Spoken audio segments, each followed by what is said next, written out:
So we've safely made it to this roof and we want to inspect the covering. This covering is a polyurethane foam application. This can be applied either as a primary roof covering right on the decking, or it could be applied as a secondary roof covering. You're going to see this mostly in the southern United States because it is best in warmer climates.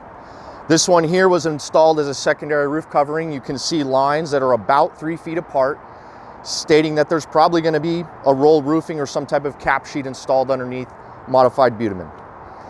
These are flat roof application, so we're going to treat it like any other flat roof. We're going to look for ponding, drainage issues. We're going to look for openings in the membrane. We inspected this roof. It's about a 20,000 square foot roof. We take an actual grid system so we don't miss anything, take our time, and we did find some significant defects on this roof.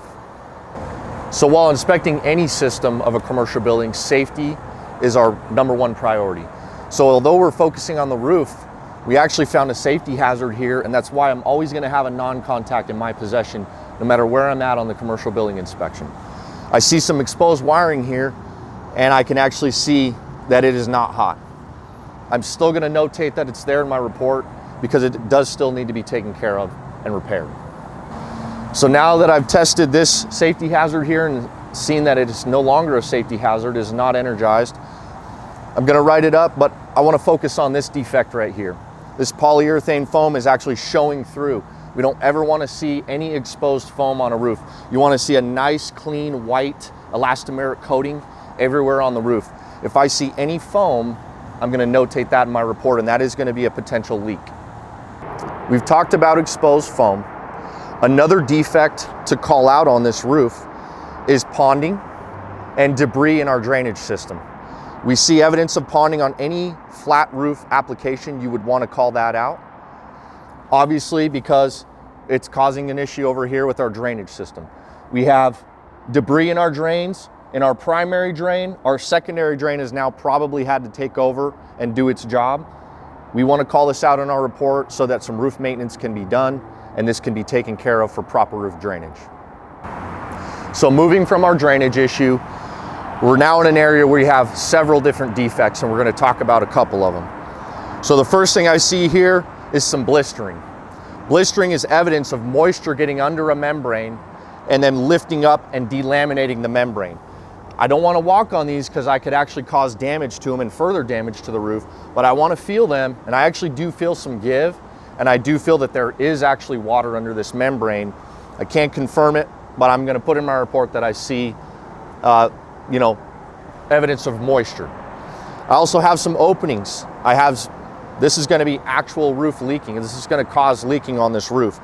We have evidence of previous ponding like we talked about before, and that's what's actually caused this issue in the first place. So again, going back to the importance of drainage. A lot of defects here. We're going to take photos of every one and then probably a larger sample photo and include these in our report for our client. Another condition we want to report on and make our client aware of is any previous repairs.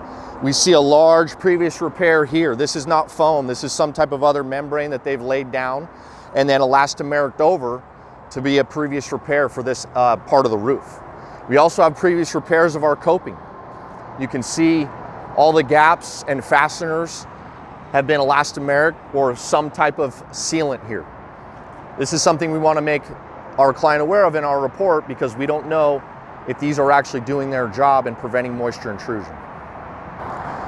We found many issues on this roof. The last one I want to show you is we actually have vegetation growing out of this drain right here.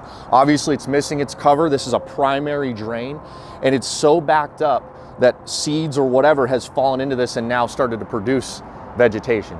This definitely is deferred maintenance, and we want to make sure that we recommend maintenance and clearing of this drain. We found multiple issues on this roof, including delamination of the membrane, exposed foam, drainage issues, blistering. We even found vegetation growing from a drain.